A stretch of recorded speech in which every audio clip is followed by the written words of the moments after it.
दादा दादी के गांव की दास्तान। ये कहानी मेरी दादी ने मुझे कई साल पहले सुनाई थी। उस समय मैं छोटा था, गर्मी की छुट्टियों में गांव आया था। गांव की रातें मुझे हमेशा से रहस्यमयी लगती थी।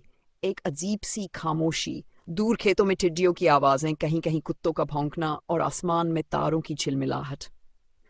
दादी अपने आंगन में चारपाई पर बैठकर पुरानी बातें सुनाया करती थीं।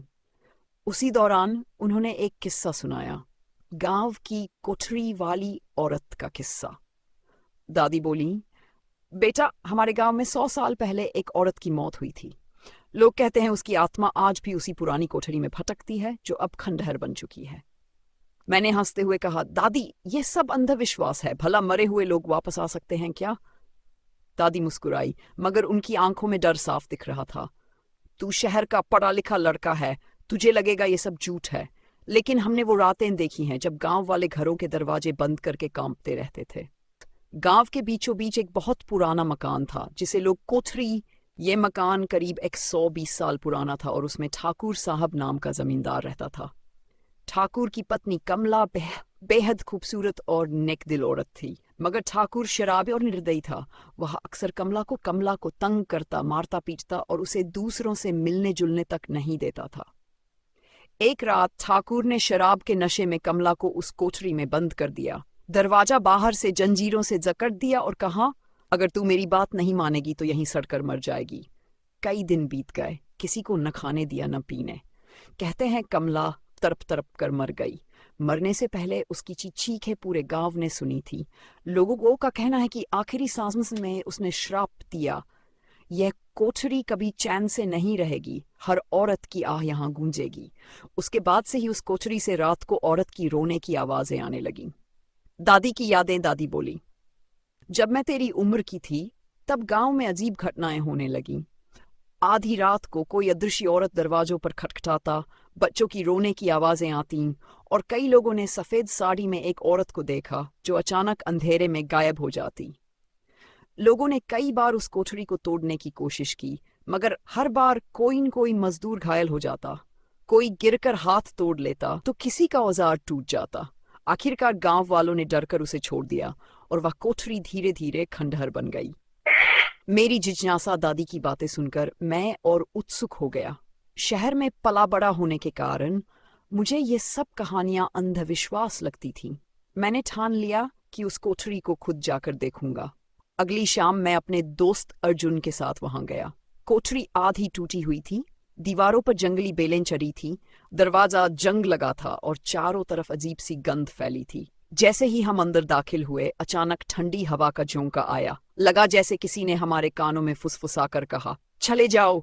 हम दोनों डर तो गए, मगर हिम्मत करके अंदर देखने लगे। कोठरी के कोने में हमें जंजीरें पड़ी दिखी जिन पर जंग जमी थी, जैसे किसी को सचमुच बांधा गया हो। अर्जुन कांपते हुए बोला, यार, ये सब झूठ नहीं हो सकता। मैंने कहा, देखो, ये शायद किसी जानवर को बांधने के लिए इस्तेमाल होती होंगी। तभी अचानक दरवाजा अपने आप जोर से बंद हो गया। हम दोनों डरकर चिल्लाए और जान बचाकर भाग निकले। घटना जिसने सब बदल दिया। उस रात मेरे साथ कुछ अजीब हुआ। जैसे ही मैं सोने लगा, मुझे लगा कोई मेरे कमरे में खड़ा है। आंखें खोली तो देखा खिड़की के पास सफेद कपड़े पहने एक औरत खड़ी है। चेहरा धुंधला था, लेकिन आंखें लाल चमक रही थीं। वह धीमी आवाज में बोली, मुझे इंसाफ चाहिए, मेरे श्राप को खत्म करो। मैं पसीने पसीने हो गया। आवाज सुनकर दादी आ गई। जैसे ही दादी ने मंत्र पढ़ा, वो परछाई गायब हो गई। दादी बोली, मैंने तुझे मना किया था उस कोठरी में जाने से, अब वो आत्मा तुझसे जुड़ गई है।